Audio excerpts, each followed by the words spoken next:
नमस्कार दोस्तों, स्वागत करते हैं भाई साहब एक और वीडियो के अंदर। और आज की वीडियो के अंदर मैं आपसे थोड़ी लंबी पंचायत करने वाला हूं, तो ये वीडियो जरूर से देखना। ये वीडियो उन लोगों के लिए जरूरी है जो साउंड सिस्टम के अंदर अपनी पहचान बनाना चाहते हैं, खरीदने के अंदर प्लस बेचने के अंदर। तो सबसे पहले एक दिक्कत आती है लोगों को। आज की वीडियो का टॉपिक क्या है वो आप वीडियो देखोगे तो आपको अपने आप समझ आ जाएगा। मैं यहाँ पे सबसे पहले एक चीज क्लियर करना चाहता हूँ। लोग बाग यार मुझे काफी ज्यादा कमेंट करते हैं, मेरे को एक एम्पलीफायर बनाना है, मेरे को एक होम थिएटर बनाना है, मेरे को एक टावर स्पीकर बनाना है, मेरे को एक साउंड सिस्टम बनाना है, कौन से आईसी लूँ, कौन से वूफर लूँ, कौन से सब वूफर लूँ, कौन से स्पीकर लूं, कौन से ट्विटर लूं, इन सब का लेना जरूरी है मेरे लिए, या फिर कुछ चीजें मैं छोड़ सकता हूं। ऐसी कौन सी लूं, प्लस उसके साथ पावर सप्लाई कौन सी लूं, ट्रांजिस्टर लूं या एसएमपीएस लूं, सब कुछ आपके मन में डाउट रहता होगा। तो आज इस वीडियो के अंदर मैं जितना कोशिश होगा कि ये सब डाउट क्लियर करके जाऊं। वीडियो का मेन टॉपिक ये रहने वाला है कि भाई साहब अपने लिए जो अपन साउंड सिस्टम तैयार करते हैं उसके अंदर क्या क्या चीजें अपने को इंक्लूड करनी चाहिए जिससे अपना एक सेटिस्फैक्टरी ऑडियो आ जाए। सबसे पहले उसके लिए आपको एक साउंड टेस्ट पहचानना पड़ेगा, जिसके ऊपर यहाँ पे वीडियो आ चुकी है। अपना पसंद का साउंड टेस्ट कैसे पता करें कि हमें किस टाइप का साउंड टेस्ट पसंद है, ठीक है। तो ये आप पता कर लेंगे तो उसके बाद में आपके लिए बहुत ज़्यादा इजी हो जाएगा कि भाई साहब मुझे किस टाइप का साउंड सिस्टम बिल्ड करना है। तो मैं दोनों टॉपिक पे बात करने वाला हूँ।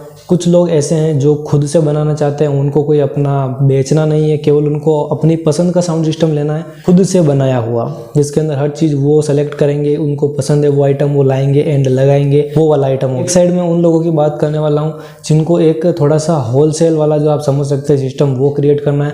कहने का मतलब लार्ज क्वांटिटीज़ के अंदर आपको आइटम्स बनाने हैं और बेचने हैं। उसके अंदर आपके लिए कुछ ऐसे पॉइंट्स मैं यहाँ पे क्लियर करने वाला हूँ जो कि बेसिकली आपको दूसरे ब्रांड से बेहतर बनाने में आपको बहुत ज़्यादा मदद कर सकता है। अब यहाँ पे मैं ब्रांड की बात कर रहा हूँ तो किसी भी मैं बड़े ब्रांड की बात नहीं कर रहा हूँ, जितने भी लोगों की बात कर रहा हूँ जो कि ये साउंड सिस्टम खुद से बनाना चाहते हैं। एक चीज़ मैं पहले ही बोल देता हूँ कि जो ब्रांड से अपने आप को कंपेयर करने लग रहे हो वो चीज़ बंद कर दो, क्योंकि ब्रांड वहाँ पहुँचा है वो बहुत ही मेहनत करके पहुँचा है, ठीक है। तो वो एफर्ट्स आपको भी अपने अंदर लाने होंगे।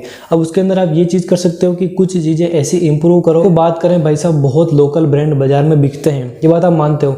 आज अगर 500 रुपये लेके ब्लूटूथ स्पीकर लेने निकलोगे आपको 10 तरीके की डिजाइन्स मिल जाएगी, जिसके अंदर सेम ब्लूटूथ कार्ड इंस्टॉल होगा, सेम स्पीकर लगा हुआ होगा और सेम बैटरी होगी। उसके अलावा कोई चीज़ भी नहीं होगी और उसके अंदर 10 डिजाइन मिल जाएगी। यहाँ पे लोग आपको कैसे आइटम बेच रहे हैं आप एक बार वो समझो। लोग बात क्या करें भाई साहब, कोई बनाने में इंटरेस्टेड है ही नहीं। कुछ ब्रांड्स को छोड़ दो, बनाने में कोई इंटरेस्टेड नहीं है। साउंड सिस्टम हो गया, कुछ भी हो गया, क्या करते हैं भाई साहब, चीज़ लेंगे और उसको देखेंगे भाई साहब ये वाला बोर्ड लग रहा है, ये वाला बोर्ड इतने रुपए का पड़ जाएगा, बॉडी का डिजाइन का फर्मा बनना है इतने रुपए में बन जाएगा, बैटरी इतने रुपए की बन जाएगी और ये आइटम अपने पास इतने रुपए का आ जाएगा। एस्टिमेट जोड़ा, इतना रुपया अपना मैन्युफैक्चरिंग कॉस्ट आ रहा है, तो जस्ट डबल में सेल करो। वो जस्ट डबल में अपना प्रोडक्ट लॉन्च करते हैं, फिर जाता है होलसेलर के पास, फिर जाता है रिटेलर के पास, रिटेलर भेजता है दुकानों पर एंड दुकान वाले ग्राहक को भेजते हैं। यहाँ पे कुछ भी गलत नहीं है, लेकिन ग्राहक जो चीज़ को परचेस कर रहा है उसका एक्चुअल कॉस्ट पे ही परचेस कर रहा है। लेकिन ये जो मैन्युफैक्चरिंग कॉस्ट से लेके ग्राहक तक का प्रोसेस है उससे आप बच सकते हो कैसे, खुद का सिस्टम बना के। आपको थोड़ा सा नॉलेज होना चाहिए चीज के लिए। मैं यहाँ पे दोनों टॉपिक कवर करने वाला हूँ। पहले मैं आपको ये टॉपिक कवर कर दूंगा कि भाई साहब आप इस ब्रांड के अंदर आप कुछ भी अपना छोटा मोटा स्टार्टअप क्रिएट करना चाहते हैं तो आप किस पॉइंट का ध्यान रखें कि यार ये चीज़ें मैं अगर इंप्रूव कर लेता हूँ तो मेरा स्टार्टअप थोड़ा अच्छे से ग्रो कर सकता है। सही बता रहा हूँ, ये चीज़ आपको टक्कर देने वाला है। मतलब दूसरे ब्रांड्स को आप इजीली पीछे रख दोगे बिना किसी कंपटीशन के। और यहाँ पे बात करेंगे कि यार आप अगर खुद का सिस्टम बनाना चाहते हो, कुछ भी ब्रांड नहीं बनाना, कुछ भी बेचना नहीं है, केवल एक मनपसंद साउंड सिस्टम होना चाहिए जिससे एक अच्छी ऑडियो आ जाए।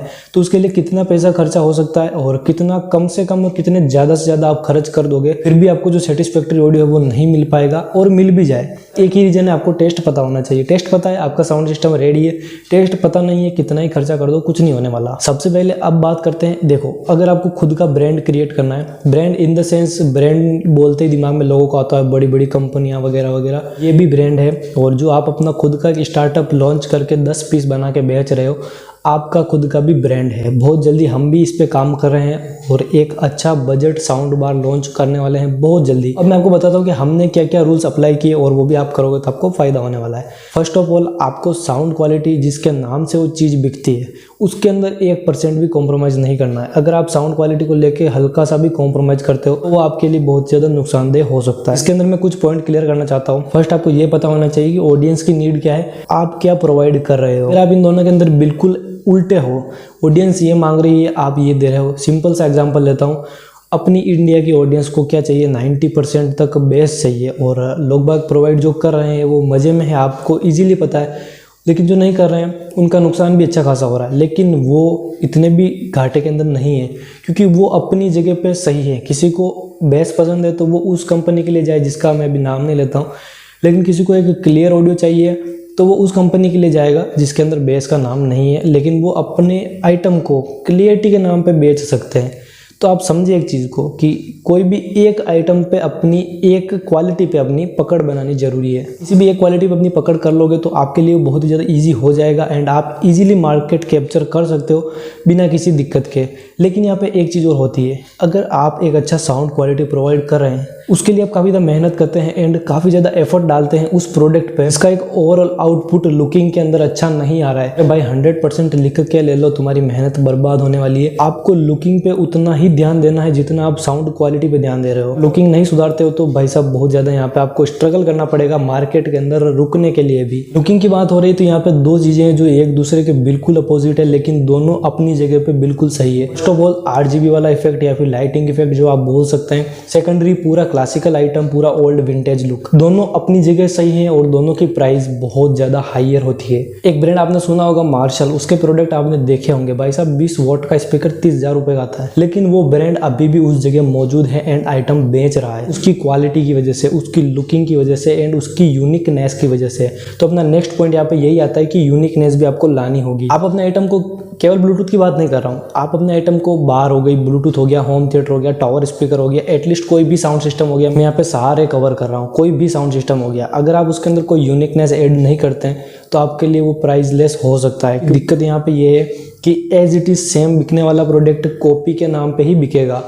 अगर आपने किसी ब्रांड का एक अच्छा कॉपी बना लिया तो वो हमेशा उसकी कॉपी के नाम पे ही जाना जाएगा। तो यहाँ पे आप उतनी ऑडियंस तो कैप्चर कर लेंगे जो कॉपी अफोर्ड कर सकती है, और वो सारी ऑडियंस यहाँ पे आपकी कट जाएगी जो कि ओरिजिनल प्रोडक्ट चाहती है। सारी ऑडियंस यहाँ पे कटेगी आपकी जो ओरिजिनल प्रोडक्ट का डिमांड करती है। तो एक चीज़ मुझे बताओ, आपको वो ऑडियंस चाहिए जो केवल सस्ते के नाम पर जाती है, या आपको एक अच्छी ऑडियंस चाहिए जो कि एक क्वालिटी प्रोडक्ट खुद खरीद सकती है? मुझे नहीं पता इस वीडियो के अंदर कैसा रिस्पॉन्स आएगा, क्योंकि मैंने ये चीज़ें एक्सपीरियंस की है तो मैं आपको बताता हूँ। इंडिया अभी न्यू स्टार्टअप का देश है, चल रहा है, बहुत ज़्यादा स्टार्टअप लोग खड़े कर रहे हैं। साउंड सिस्टम्स के अंदर भी लोग बाग स्टार्टअप करना चाहते हैं। साउंड सिस्टम से लोगों के दिमाग में केवल एक ही कचरा आता है, पहले वाला एक स्पीकर रखा होगा कोने में। भाई साहब ये इंडस्ट्री बहुत ज़्यादा वाइड है, इसके अंदर आप एक बार घुस के देखो। साउंड सिस्टम के अंदर यहाँ पे 5 पॉइंट ऑडियो की बात करें, सराउंड की बात करें, डोल्बी डिजिटल, डोल्बी एटमॉस, कितनी चीज़ें होती है। अगर आप इसके अंदर समझने लगोगे तो जमाना बीत जाएगा, लेकिन उसके अंदर आप एक बहुत ही अच्छा स्टैंडिंग पॉइंट अपना क्रिएट कर सकते हो। लेकिन यहाँ पे अभी भी एक गैप वो मेंटेन है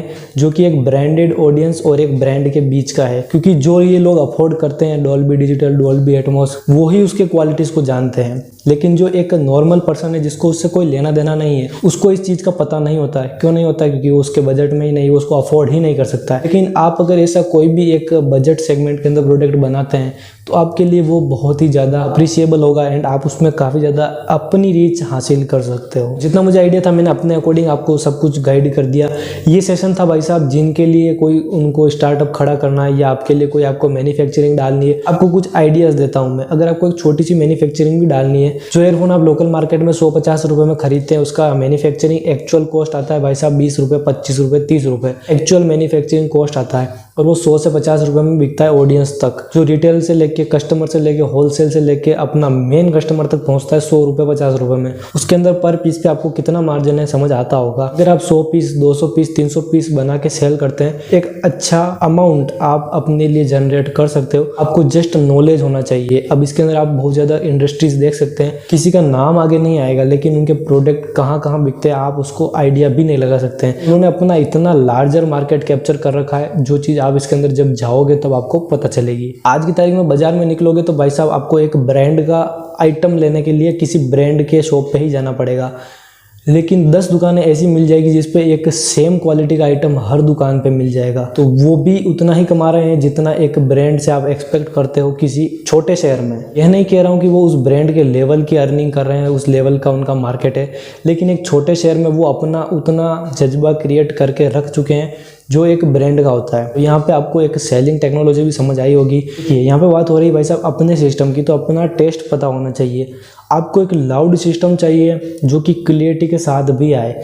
तो पहली बात तो देखो, क्लास डी आईसी लेना बहुत इजी है। तो कोई ये भी सोचना होगा कि जैसे मेरा बोर्ड जला किसी और का भी जल सकता है ना, तो उसको रिपेयर कहाँ कराओगे, क्या उसकी रिपेयरिंग पॉसिबल है, ट्रैक बर्न हो गया तो क्या करोगे। ये पॉइंट आपको पहले कंसिडर करने होंगे, क्योंकि आप अपने लिए बना रहे हो, आपको बना के बेचना नहीं है कि वो चीज़ कस्टमर के माथे जाएगी, वो भुगतेगा, खुद भुगतोगे अगर आपने कोई गलती की। Class A B, class A B जो भी आपका है वो देख लीजिए, या फिर आपको क्लास डी ही लेना है तो वो समझ लीजिए। तो पर्टिकुलर बहुत अच्छे वीडियोस हैं, तो मैं चाहूँगा आप उनको देखिए ताकि आपको एक अच्छा नॉलेज मिल पाए। मकसद ये नहीं है कि केवल मेरा वीडियो देखो, मेरा मकसद ये है कि जितनी जानकारी मुझसे सही आप ले सकते हो उतनी ले लीजिए। जिस जानकारी को मैं नहीं दे पाता, मेरा नॉलेज उसके अंदर कम है, वो चीज़ आप कहीं और से कंज्यूम कीजिए, एटलीस्ट आप अपना नॉलेज को इंक्रीज कीजिए। तो बात होगी भाई साहब एम्पलीफायर की। आपको मैं एक सिंपल सी राय देता हूँ, बजट के अंदर बनाना है, एक अच्छा साउंड सिस्टम चाहिए, लाउडनेस चाहिए आपके लिए।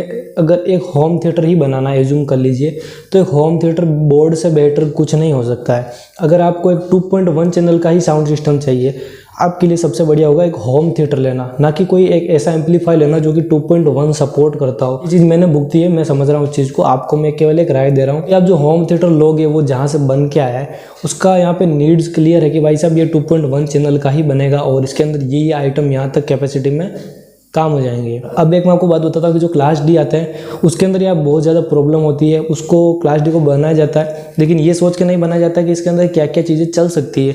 कुछ लिमिटेशंस होती है, इतने ओम पे चलाना रहेगा, इतने वोल्ट से ज़्यादा दोगे तो जल जाएगा, इतने कम दोगे तो जल जाएगा, इतने ही ओम चाहिए, इससे कम हो तो दिक्कत, इससे ज़्यादा हो तो दिक्कत, पावर इतनी होनी चाहिए, हीटिंग ये होनी चाहिए। इतना सब कुछ एक नॉर्मल बंदा नहीं कर पाता है। लेकिन आप अगर एक क्लास ए बी एम्पलीफायर लेते हो तो उसके अंदर ये चीज़ें बहुत ही ज़्यादा ईजी हो जाती है, क्योंकि आप गलती से कुछ कनेक्ट कर भी देते हो तो एक बार के लिए आईसी हीट होगी, इतना प्रॉब्लम नहीं होगा और आपको साउंड क्वालिटी बेसिकली इतना अच्छा आएगी नहीं, तो आप उसको वापस से रिमूव करके जो पहले था वैसा कर दोगे। आप समझ गए होंगे। और इस चीज़ के अंदर देखो बहुत ही लंबी बात होती है, कभी मैं लाइव सेशन रखूंगा उस पर आप पूछना तो मैं आपको अच्छे से ये चीज़ क्लियर करूंगा। और एक आइडिया दे दिया मैंने आपको नॉर्मल साउंड सिस्टम से रिलेटेड और एक अपना खुद का आइटम बना के बेचने से रिलेटेड।